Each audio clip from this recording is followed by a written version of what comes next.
Kaixo guztioi, ni Janik naiz eta nire euskal kulturako proiektu hasiko naiz egiten. Hitz egingo dut euskal sukaldaritzari buruz eta honela hasiko naiz. Hemen daukagu arkibidea eta nola zailgatuta dago nire presentazioa eta nola joango naiz gauzak azaltzen pizkanaka. Azteko esango dut ezaguna den euskal janari ala ez. Historikoki euskal herriko janari ez da oso ezaguna, baina Euskal Herrian bizi den jendeak gogoko du, gainera etortzen diren turista guztiek maite dute, eta horrela pizkanaka zabaldu da Euskal Herriko sukaldaritza. Hemen daukagu ChatGPT-ko argazki bat, irudikatu dut Bilbo, janari bat bezalakoa izan badidan.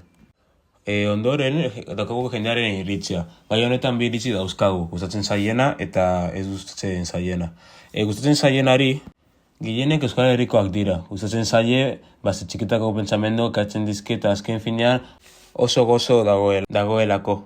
Kasu honetan gustatzen ez zaienei gehienak atzerritarrak dira, eta Euskal Herritaren gustu oso ezberdinak dituzte. Baina horrek ez du esan nahi gustoko ez duten atzerritarik ez dagoenik. Izan ere, Euskal janaria maite duten atzerritar asko eta asko badaude. Jarraitzeko dietari buruz hasiko naiz pixka bat azaltzen, eta nire ustez hori da euskal janaritik gehien gustatzen zaidana. Hau da, zein osasungarri den eta bazkarri batean lor ditzakezun elikagai guztiak.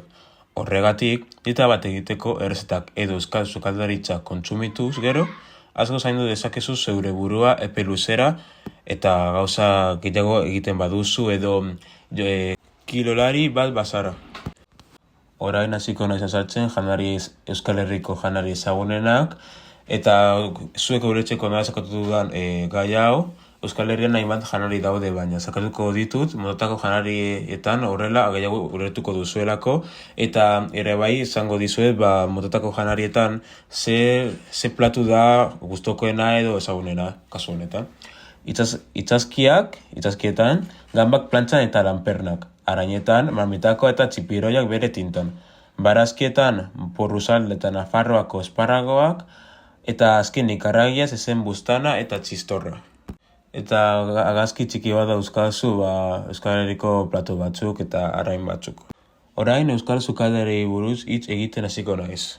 Egia esan da ez daude sukaldari oso famatu edo gehiegi euskal arloan, baina daudenak oso onak eta famatuak dira Espainia osoan eta batzuk mundu osoan ere bai. Adibidez Juan Mari Arzak nor dauka 3 izar, Martin Berazategi ere bai 3 izar dauka eta Pedro Subijana. Horren jarrituko dut. Juan Mari Arzaren platu famatuena bakaloi pilpilean eta platu famatuena. Martin Berazategikoa da krustazioa eta izokin kaneloiak, eta azkenik Pedro Subijanarenak dira fuei gras, terrina zagar, konpotarekin. Eta amaitu baino lehen prezioari buruz hasiko naiz azkar azaltzen. Interneten informatu ondoren ia webgune guztiek euskal jatetzen eta janarien kalitaterako prezioak eskuragarriak zirela erabakitzen dute.